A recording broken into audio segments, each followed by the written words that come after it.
The house was empty, silent in a way that didn't just feel lonely, it felt like judgment. Every echo of my footsteps through the hallways mocked the life I had built with her, the life she had systematically desecrated. She wasn't supposed to be back for another hour. But I was ready. God, was I ready? I sat there at the dining room table, the same one where we'd laughed over homemade dinners, argued over bills, whispered dreams in the dead of night. Now it was bare, except for a single folder in front of me, thick, heavy, final. I heard the car pull up. The tires crunching on the gravel sounded like the ticking of a clock winding down to zero. My heart didn't race. No, the panic had burned itself out days ago. What was left now was cold, hard, focused. The door creaked open. I didn't turn. I heard the telltale click of her high heels, Prada, no doubt, bought with money she had siphoned from our accounts, piece by piece, like a termite hollowing out a foundation. "Hey, baby," she called out, all syrup and sunshine. Fake. All of it fake. She walked in, a rolling suitcase behind her, and that son of a bitch trailing not far behind her. Greg. Her lover. My personal Judas in Armani sunglasses. Her face shifted when she saw the house. Empty. Every photo, every painting, every memory ripped from the walls like a surgical amputation. Only me sitting there, waiting. She opened her mouth, probably to spin some new lie, but I beat her to it. Silent, deliberate, I pushed the divorce papers across the table toward her. I watched the blood drain from her face. Watch her eyes dart from the papers, to me, to the barren house, to Greg. "You'll want to sign those," I said, voice low, steady, lethal. "And while you're at it," I added, rising slowly to my feet, "you might want to start preparing yourself." "For what?" she stammered, her perfect little world already tilting under her. "For the rest of your life," I said, savoring every word, behind bars. It was almost theatrical, the way the next moment unfolded. The door burst open with a thunderous crash. Shouts filled the room. Men in dark jackets, armed and armored, swarmed the space like wasps whose nest had just been torched. The letters FBI blazed on their backs. Her scream was the first genuine thing I'd heard out of her mouth in years. They seized her, slammed her face down against the table where she once bragged about her charity projects. Greg didn't even make it that far, he tried to run. Fool. He didn't even make it 3 steps before he was tackled to the ground, his sunglasses shattering against the floor. I watched it all. Silent. Patient. Satisfied. You see, they thought they were clever. They thought their little affair was the worst of their crimes. But they were stupid. So stupid. They left a trail. Fake charities, money laundering, wire fraud, even ties to a man the FBI had been hunting for 2 years. The moment I suspected something, I started digging, not just into their hearts, but into their books. And when I found what I needed, I didn't confront her.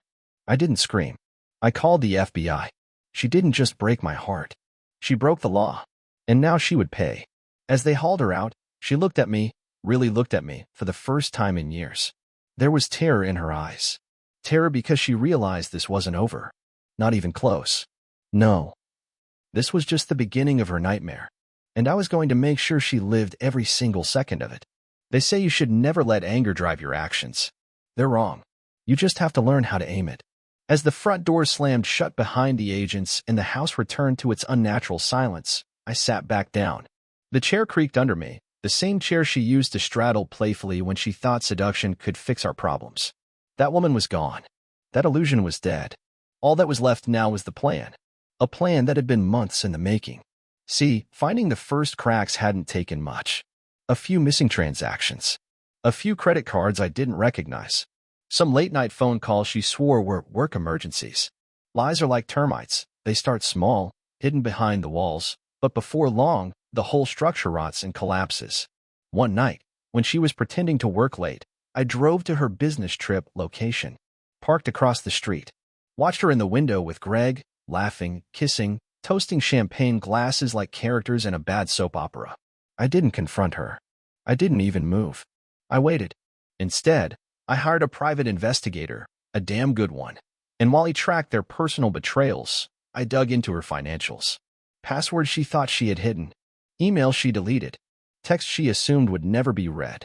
The more I uncovered, the worse it got. She wasn't just cheating. She and Greg were embezzling money from the nonprofit she set up 3 years ago, the one I had helped her launch. The Foundation for Underprivileged Kids. Yeah, turns out, The only underprivileged ones were me and the donors they conned. Bank statements, shell companies, offshore accounts. Greg was the front man, but she was the architect. I could have gone to the police. I could have hired some hotshot lawyer. But that would have been too fast, too clean. I wanted her to feel it. The slow, dawning horror of losing everything. First, I had to cut off her escape routes. I hired another investigator, one who specialized in financial sabotage, to start draining the slush accounts, triggering suspicious activity reports that would flag to federal agencies. Meanwhile, I quietly liquidated assets she didn't even know I controlled. Investments, stocks, the vacation house in Aspen she loved bragging about. She'd walk into a bank one day and realize the empire she built was made of ash. I also sent anonymous tips to several watchdog organizations, attaching carefully curated packets of evidence. No fingerprints leading back to me. By the time the FBI got involved, they were practically salivating. The day they raided her office, while she and Greg were vacationing in the Bahamas, was the day I packed up the house. Every picture, every souvenir, every anniversary gift. Gone. I left only the table and 2 chairs. 2 witnesses to a war already won. And the divorce papers. Oh, they weren't just divorce papers. They were a loaded gun. Full custody of our son. Full control of our remaining legitimate assets. 0 spousal support. Signed them quietly. I had warned her attorney beforehand. Or face a trial where the mountain of federal charges would look like a cozy picnic compared to what I could unleash in civil court. The only thing that surprised me was how fast it all came together. Evil, it turns out, is usually lazy. Arrogant. She and Greg had been so busy congratulating themselves, they never noticed the net tightening around them. And now it was time for the next stage. Because prison was just the beginning. I poured myself a glass of scotch and stared at the spot where she had stood minutes ago, stunned, shackled, humiliated. There were still a few loose ends to tie up. Greg's company, her so-called friends, her family. They had helped her. They had covered for her. And I wasn't about to let any of them walk away clean. The reckoning wasn't over. No, it was only just getting started. The next morning, the headlines broke. Local philanthropist and businesswoman arrested in FBI sting operation. Federal charges filed against nonprofit executive for fraud, embezzlement, money laundering. Warrants issued for multiple associates. I sat at the kitchen table, sipping my coffee, the same table where she once laid out blueprints for our dream future. Now the only thing spread across it was the morning paper, bearing her mugshot in all its disgraced glory. Disheveled, mascara-streaked, eyes wild. Exactly how I wanted the world to see her. I wasn't gloating. This wasn't about pride. It was about principle. When someone takes a torch to your life, you don't rebuild. You hunt down every last ember so it never happens again. Greg was already rotting in a holding cell somewhere, blubbering to anyone who would listen about a misunderstanding. Last I heard, he turned on her within an hour of his arrest, singing like a caged canary in exchange for a plea deal. Pathetic. Fitting. But it wasn't just them. I made sure the FBI's investigation spread outward, like ripples in a poisoned pond. They friends who vouched for her grant applications, subpoenaed. The accountants who turned a blind eye to her fake expense reports, facing charges. Even her golden boy brother, the one who used her nonprofit's donations to fund his failing tech startup, wasn't spared. I'd anonymously forwarded the FBI the full paper trail linking him to the missing funds. One by one, the dominoes fell. But I wasn't finished. Not yet. You see, her parents, those smug aristocrats who'd never thought I was good enough for their little princess, had been only too happy to loan their expertise to her foundation. In return, they siphoned money through their own shell corporations. Old money laundering new. Funny how when you dig deep enough, even the cleanest white gloves come out bloodstained. The feds were polite enough to raid their estate at 6 in the morning. I imagine it was quite the spectacle, seeing them led away in handcuffs past their perfectly manicured rose bushes.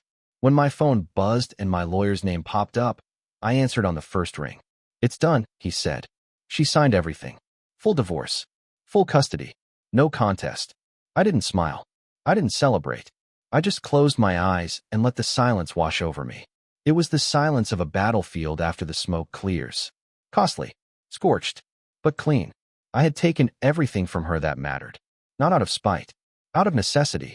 She had used my trust as a weapon. She had mistaken kindness for weakness. Now she understood the truth. A good man pushed too far doesn't just break. He becomes something you never see coming. I still had one more move to make. One last chess piece to knock over. You see, she thought her lover Greg had been the only one betraying me with her. She was wrong. There was another. Someone closer. Someone she never imagined would be a problem. And the trap for him was already set. Because when you decide to burn a traitor's world to ash, you make sure to salt the earth afterward, so nothing can ever grow back.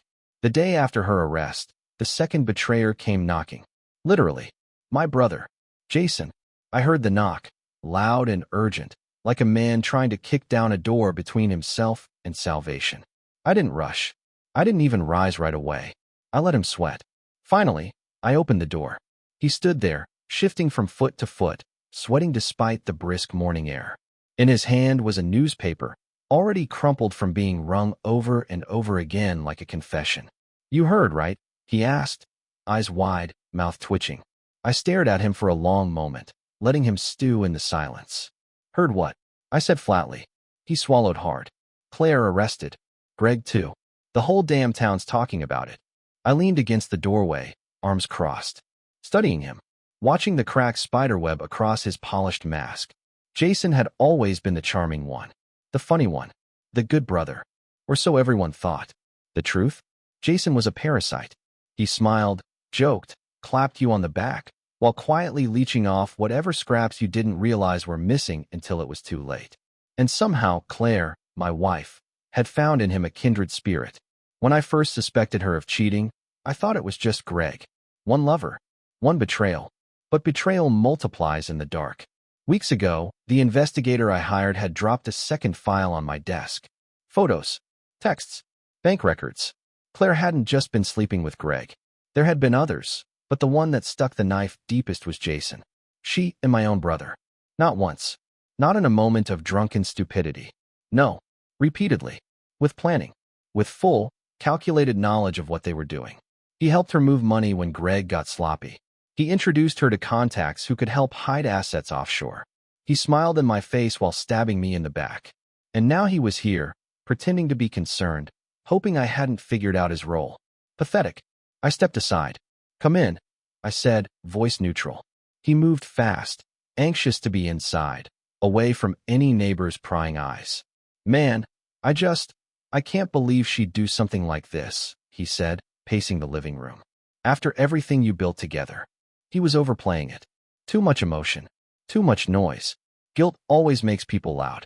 I sat down in my armchair, the only piece of furniture I had left aside from the table and two chairs. I watched him with the detached interest of a biologist studying a rat in a maze. You know what I can't believe? I said, voice soft. Family. Betraying family. Jason froze, mid-pace. What do you mean? He stammered. I smiled, cold and precise. You really thought I wouldn't find out? I said. You thought you could ride the collapse and come out clean. He turned pale. I don't know what you're talking about, he said, hands raised like a man facing down a gun. I rose slowly. Deliberate. Controlled. You and Claire, I said. You and my money. You and my trust. He opened his mouth, but no words came out. He looked like a man who had just realized he'd stepped into a bear trap and felt the steel bite into bone. I didn't. He started, but the lie crumbled before it even fully left his mouth. You helped her, I said. You moved the stolen money. You signed the fake contracts. You set up the shell companies. I took a step closer. And now, I whispered, you're going to burn with her. I turned to the side table, picked up the thin, neatly stacked folder waiting there, dropped it into his trembling hands. Subpoenas, federal charges, evidence, all bearing his name, right alongside hers. His knees buckled. He sank into the nearest chair, clutching the papers like they might bite. Please, he said, voice breaking. You don't have to do this. We're blood. I leaned down, until my face was inches from his. You stopped being my brother, I said, the minute you decided you were owed a piece of my life. He sobbed once, a weak, pitiful sound. The sound a man makes when he realizes no one is coming to save him. I turned and walked toward the door. Behind me, I heard the faintest whisper. I'm sorry. I didn't even flinch. Sorry wasn't going to save him. Nothing was. As I opened the door, Two plainclothes agents stepped inside without a word. They didn't need instructions. Jason's fate was already sealed. I watched them haul him out. Watched the look of pure panic on his face. Then I closed the door, locked it, and exhaled. One more snake cut from the grass. But I wasn't finished yet. No, because Claire thought prison would be the worst thing that happened to her. She hadn't yet met the next phase of her nightmare. And this time, it wasn't steel bars she'd be trapped behind. It was something worse.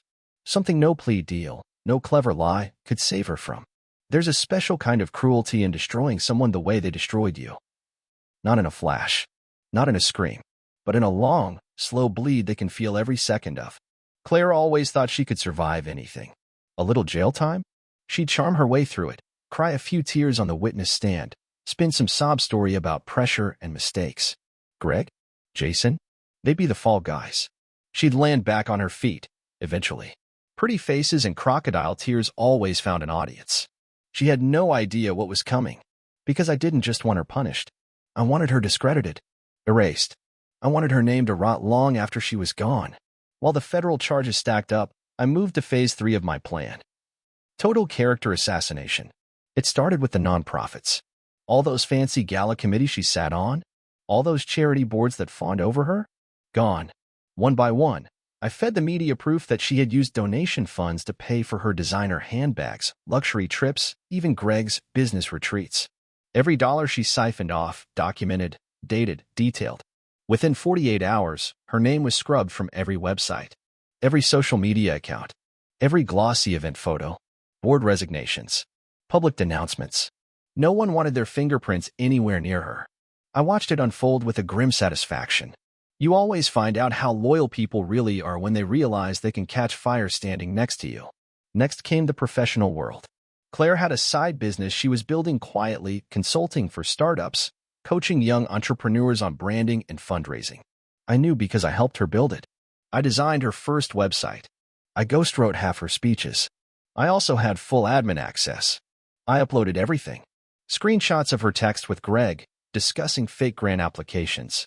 Copies of doctored financial records. Photos of luxury purchases tagged under charitable expenses. Then I sent the site's link, anonymously, to every contact in her professional network. Sponsors. Donors. Partners. The avalanche was immediate and brutal. Contracts canceled. Speaking engagements revoked. Legal letters piling up faster than junk mail. She wasn't just toxic now. She was radioactive. And because perception is everything in her world, it didn't matter if she somehow slithered out of a few criminal charges. Her reputation was dead, cold and bloated and stinking in the public square. The final stroke of the masterpiece? The interview. I arranged for a former friend of hers, someone she had screwed over for a promotion years ago, to leak an exclusive to the press. Claire's arrest. Claire's affair. Claire's financial crimes. It was all laid out, front-page news, complete with tasteful, grainy photos of her being hauled away in cuffs. Every dirty little secret she thought she had buried now unearthed for the world to feast on. By the end of the week, Claire wasn't just facing federal charges. She was a walking scandal, a cautionary tale, a meme, a punchline, exactly where she belonged. And me? I was invisible. No one connected me to it. No one even suspected. Because when you do it right, revenge doesn't look like revenge. It looks like justice. But there was still one more thing left. The cruelest cut. The punishment she didn't even know was coming. The part that would make her wake up every day wishing prison was the worst thing that had happened to her. Because I had saved the best for last. Her lover Greg thought betrayal would land him a new life. He was about to find out what it really bought him. And Claire. Claire would have front row seats for the final destruction of everything she thought she still had left. Greg thought he could cut a deal. He thought throwing Claire under the bus would earn him a second chance. He had no idea the road he was walking was one I had paved for him, brick by bloody brick. After his arrest, he sang like a desperate man. Every text, every meeting, every scheme they ever pulled together, he dumped it all into the FBI's lap, thinking if he gave enough, he'd walk away free or with some cushy little plea bargain. And for a while, it looked like it might work. Until the real evidence surfaced. See, while Greg was busy trying to save his own skin, he forgot one simple truth. I had been one step ahead of them the whole time. While he was partying with Claire in the Bahamas, I had hacked into his encrypted cloud backup, the one he thought was untouchable. Inside it, Oh, just a few small things. Emails to other women, besides Claire, where he boasted about his nonprofit hustle. Hidden bank accounts where he funneled stolen funds that even Claire didn't know about. Receipts for luxury cars, private jets, and worse, bribes paid to officials to secure fake charity licenses in other states. He wasn't just guilty. He was a criminal enterprise all by himself.